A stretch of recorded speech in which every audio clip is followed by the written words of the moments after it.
महकमे मौसमियात के मुताबिक शुमाली और वस्ती हिंदुस्तान के कुछ हिस्सों में अगले 4 दिनों में मूसलाधार बारिश का इम्कान है। कम दबाव वाले इलाके की वजह से 31 जुलाई से 1 अगस्त तक मध्य प्रदेश के मशरक़ी हिस्सों और 31 जुलाई को छत्तीसगढ़ और उत्तर प्रदेश के मशरक़ी हिस्सों में भारी से बहुत ज़्यादा बारिश मुतवक्का है। IMD ने राजस्थान और मध्य प्रदेश के कुछ हिस्सों के लिए रेड अलर्ट जारी किया है। एक ही वक्त में 1 से 2 अगस्त के दरमियान मगरबी उत्तर प्रदेश में बहुत ज्यादा बारिश हो सकती है, जिसमें अलग अलग मकामात में बारिश होगी। IMD ने कहा कि बारिश का सिलसिला शुमाली हिंदुस्तान के कुछ हिस्सों में जारी रहने का बहुत ज्यादा इम्कान है। 31 जुलाई को जम्मू कश्मीर, 1 अगस्त को पंजाब, 2 अगस्त तक हिमाचल प्रदेश और 4 अगस्त तक उत्तराखंड और हरियाणा में मूसलाधार बारिश हो सकती है। वहीं दिल्ली में लगातार बारिश का सिलसिला जारी है। दिल्ली में बारिश से लोगों की मुश्किलात में इजाफा हो गया है। कई जगह सड़कों पर पानी जमा हो गया है। तेज बारिश के बाद यमुना बाजार इलाके में पानी भर गया है, जिसके चलते ट्रैफिक मुतासिर रहा। खासकर छोटी गाड़ियां और पैदल चलने वालों को काफी दुश्वारियों का सामना करना पड़ रहा है।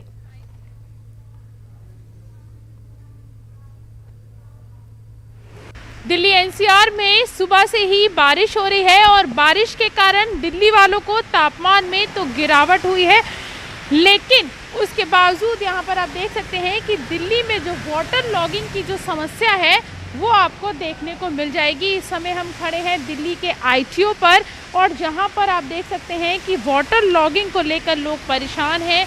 हालांकि अभी सुबह का समय है, इसलिए गाड़ियों की जो रफ्तार है, जो गाड़ियाँ हैं वो कम है, जिसके कारण यहाँ पर लोगों को इतनी दिक्कतों का सामना नहीं करना पड़ रहा है। लेकिन वाटर लॉगिंग के कारण जो सुबह से ही दिल्ली NCR में बारिश हो रही है, जिसके कारण लोग परेशान हो रहे हैं और दिल्ली सरकार ने दावे किए थे कि बारिश से पहले पूरे इंतज़ाम कर लिए गए हैं, लेकिन आप साफ तौर पे देख सकते हैं कि किस तरीके से इंतज़ाम किए गए हैं। दिल्ली सरकार की जो पोल है वो यही इसी तरीके की तस्वीरों से सामने आ जाती है कि वाटर लॉगिंग को लेकर दिल्ली सरकार की तरफ से किसी भी तरीके के प्रॉपर जो इंतज़ाम हैं वो नहीं किए गए हैं। कैमरा पर्सन अनिल के साथ प्रीति श्रीवास्तव, न्यूज़ 18 दिल्ली। हमारी नुमाइंदा प्रीति इस वक्त दिल्ली से हमारे साथ जुड़ी हुई है। प्रीति, ये बताएं कि लगातार बारिश हो रही है, इस वजह से कितनी दिक्कतों का सामना लोगों को करना पड़ रहा है?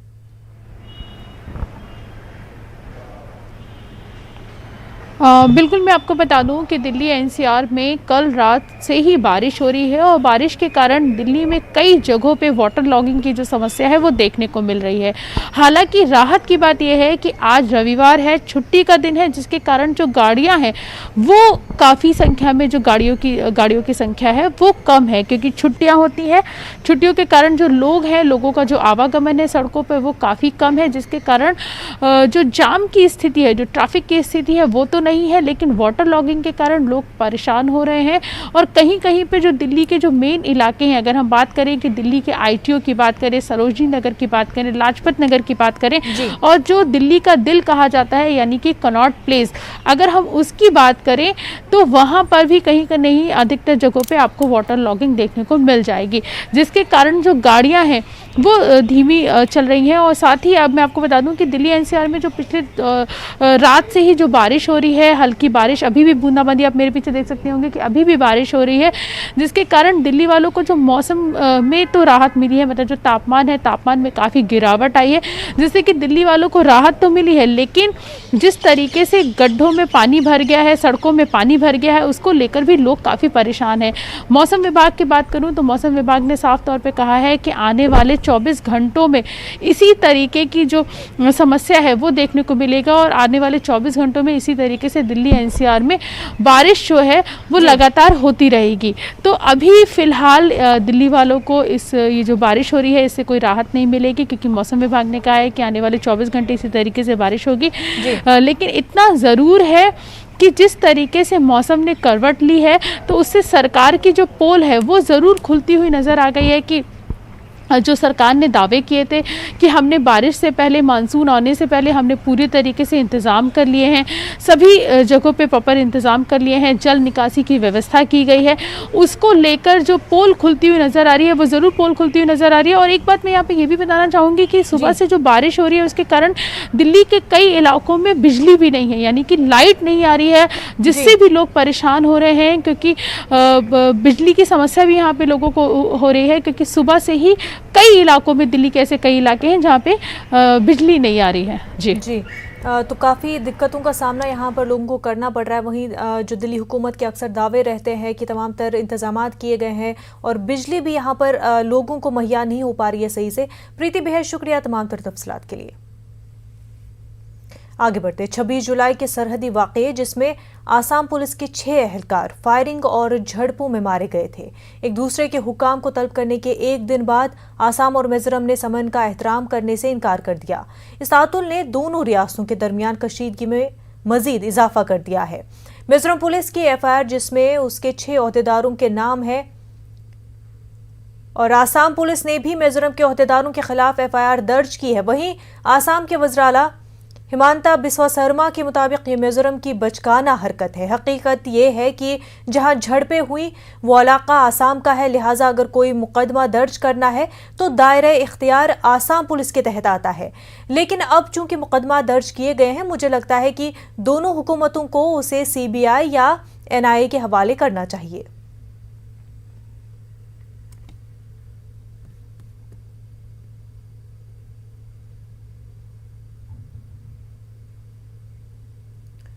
वहीं महाराष्ट्र में जीका वायरस का पहला मरीज मिलने के बाद हुकूमत अलर्ट हो गई है। महकमे सेहत की एक टीम ने पुणे के बेलसारी गांव का दौरा किया। इस दौरान उन्होंने वायरस से मुतासरा और उसके अहल खाना से जानकारी हासिल की।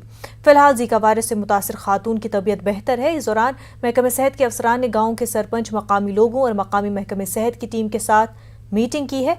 जिस जगह मरीज मिला है उसके अतराफ में 5 किलोमीटर तक लोगों की स्क्रीनिंग होगी। आसपास के 7 गाँव में ये मुहिम चलेगी। 3 दिन के अंदर सभी की स्क्रीनिंग होनी है।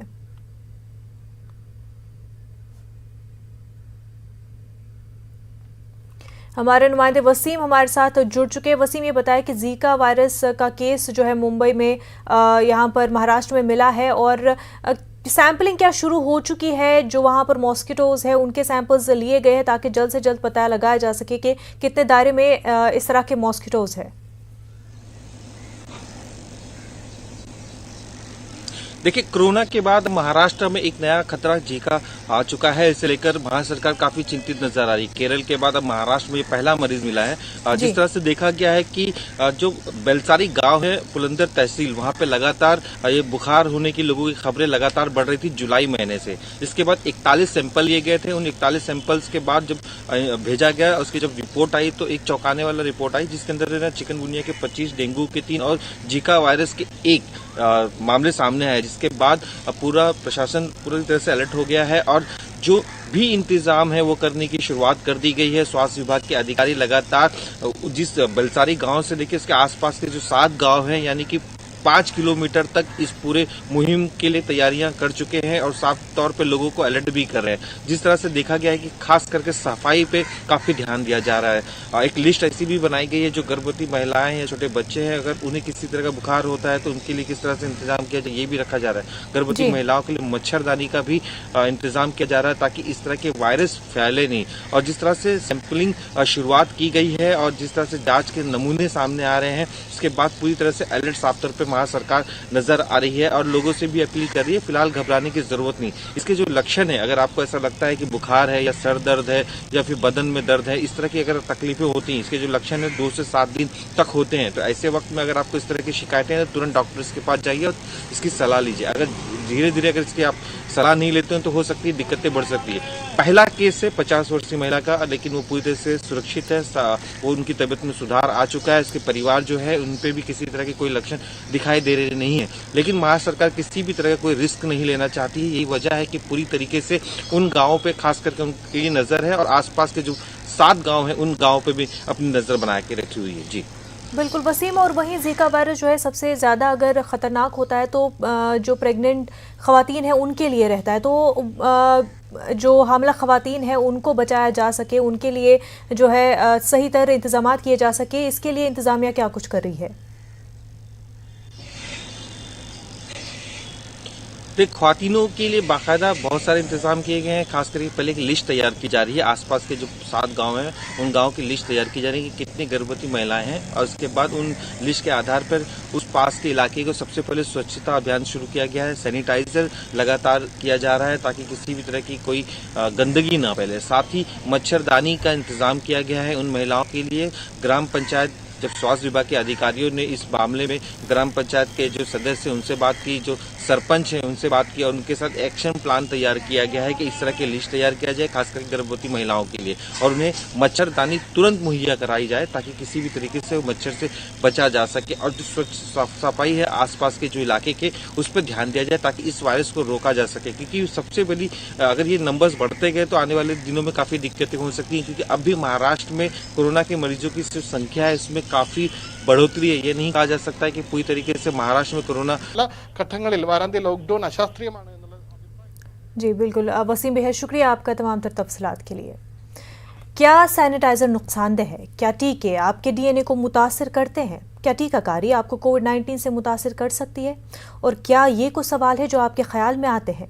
खैर, अब एक जगह है जहां आपके सभी सवालों का जवाब मिल जाएगा, और ये सब आपके फ़ोन पर।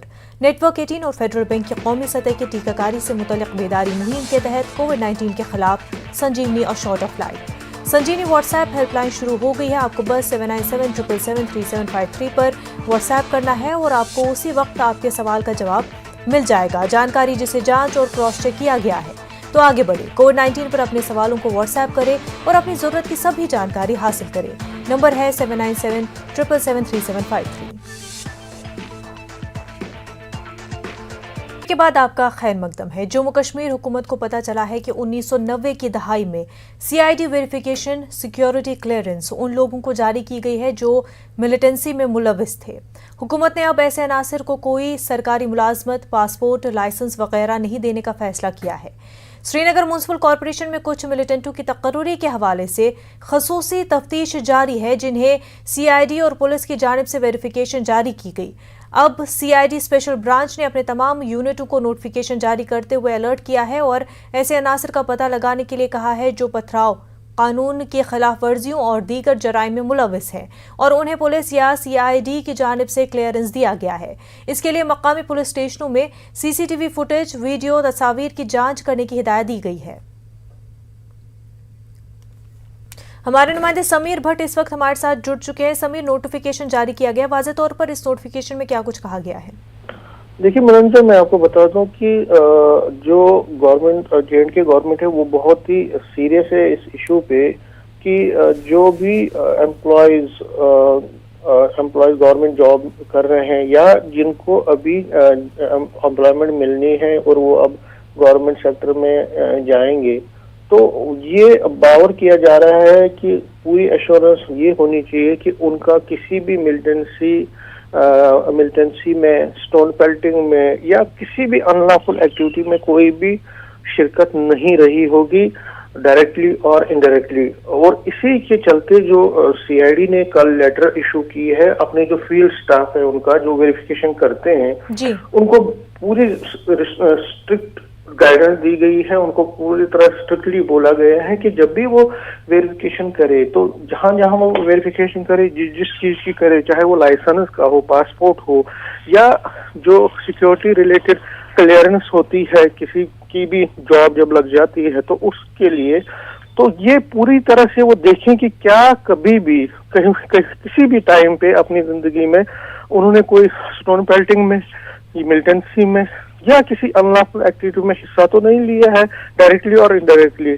क्योंकि जो चीजें उभर के आ रही हैं, जिस तरह श्रीनगर म्युनिसिपल कॉरपोरेशन में ऐसा मुबैना तौर पर कहा जा रहा है कि कुछ लोगों का मिलिटेंसी में उनका ट्रैक रिकॉर्ड रहा है, एंटी नेशनल जो एक्टिविटीज हैं उसमें उनका रहा है, और उसी के चलते उसके बाद ये पूरी तरह से सख्त जो डायरेक्शंस दी गई हैं कि अगर भी कोई भी ऐसा दिखे तो वो उसको फौरी तौर पर उसको सिक्योरिटी क्लियरेंस नहीं दी जाए और उनका जो भी चीज है वो रोकी जाए। तो उसके लिए पुलिस को ये कहा गया है कि पुलिस जो फील्ड स्टाफ है सीआईडी का, कि वो कंसर्न पुलिस स्टेशन की तरफ जाए, वहां पे उनका रिकॉर्ड खंगाले, वहां देखे कि क्या जिसका वो वेरिफिकेशन कर रहे हैं, सिक्योरिटी क्लियरेंस दे रहे हैं, क्या उनका कोई रिकॉर्ड तो नहीं है। डिजिटल फोटोग्राफ अगर होंगे, वहां वीडियोस होंगे जो पुराने उनके कोई होगा, उसको देखा जाए। तो किसी भी सूरत में उनको क्लियरेंस नहीं देनी चाहिए।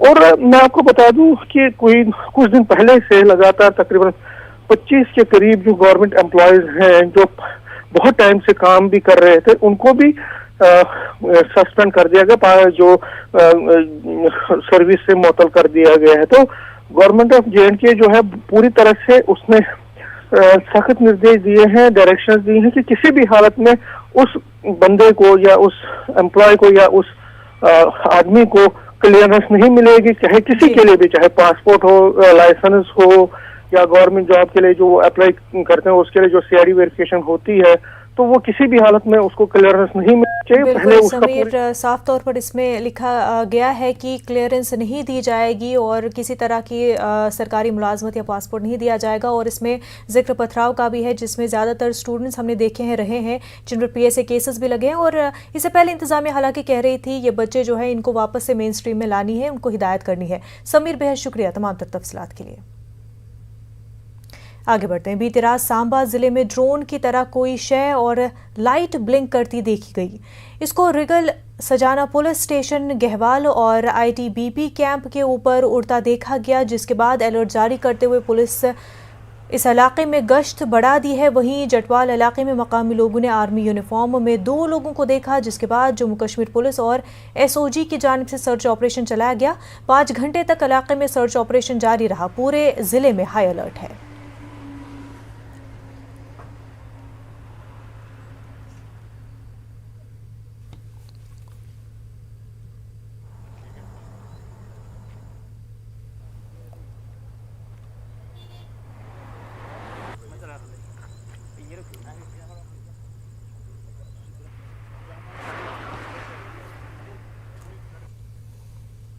ओडिशा हुकूमत ने कोरोना वायरस की रोकथाम से मुतल्लिक लॉकडाउन के लिए नई हिदायत जारी किए हैं। ये हिदायत 1 अगस्त से 1 सितंबर तक लागू रहेंगी। इसके तहत रियासत में रात का कर्फ्यू रात 8 बजे से सुबह 6 बजे तक जारी रहेगा। इसके साथ भुवनेश्वर, कटक और पुरी में वीकेंड लॉकडाउन जारी रहेगा। अगस्त के लिए रहनुमाया खतूत जारी करते हुए खसूसी रिलीफ कमिश्नर प्रदीप जैना ने कहा कि अब रियासत के 27 अजला में पॉजिटिविटी रेट में कमी आई है।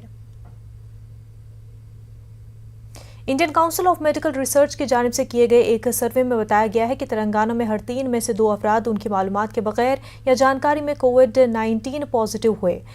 लोकसभा में पेश किए जाने वाला सीरो पॉजिटिविटी सर्वे शहर में कायम नेशनल इंस्टीट्यूट ऑफ न्यूट्रिशन यानी NIN ने किया है, जो कि ICMR का एक इदारा है। सर्वे के मुताबिक तेलंगाना में 63.1% आबादी में सीरो पॉजिटिविटी थी।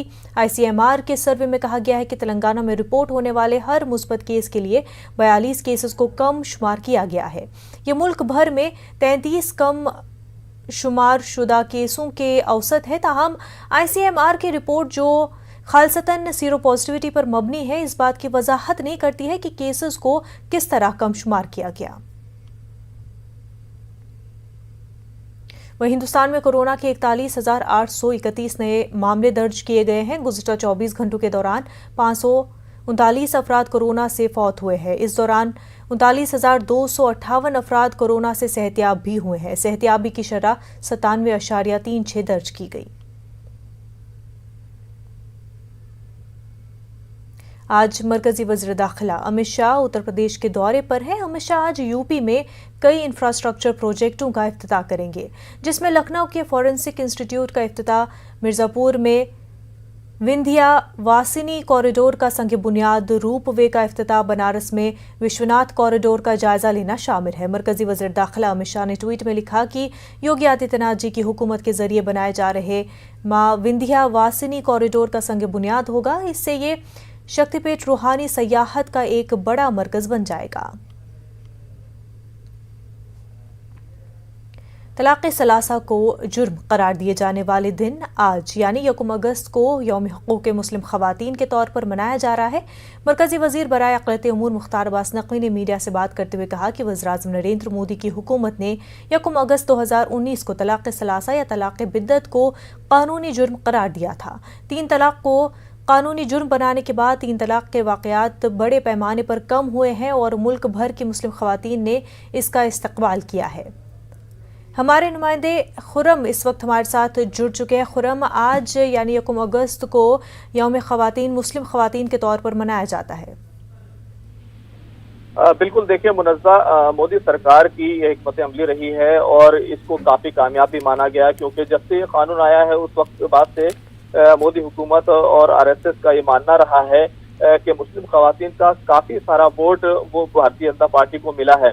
तो एक तरह की ये वोट की सियासत है और देखा जाए तो जिस तरीके से ये पूरा ट्रिपल तलाक का जो कानून पास हुआ था उसके खिलाफ तलाक़ बिद्दत जिसको कहा गया, उसको लेकर हालांकि मुस्लिम तंजीमों की काफी मुखालफत हुई थी, लेकिन देखा जाए तो काफी कम मामला, पहले भी 3 तलाक के बहुत कम मामला सामने आते थे और जब से कानून बना है उसके बाद से काफी ज्यादा कमी देखने में आई है। आज वजारत बराए अक़लियती उमूर की जानिब से जो प्रोग्राम किया जा रहा है उसमें काफी सारी ख़वातीन शामिल होने वाली हैं और साथ ही साथ वजीर माहौलियात भूपेंद्र यादव शामिल होंगे और बहबूदिये